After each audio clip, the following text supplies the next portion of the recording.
Aqui, Libra, as portas do amor estão abertas para você, tá?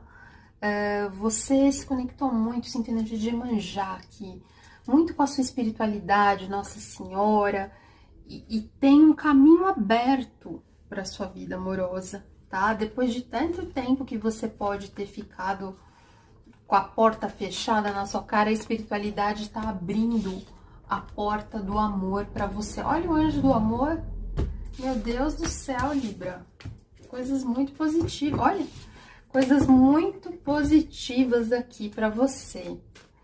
Vamos ver profissão e carreira, como é que vai estar?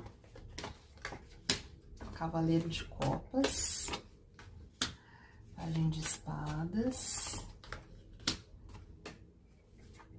O Sacerdote. A Força.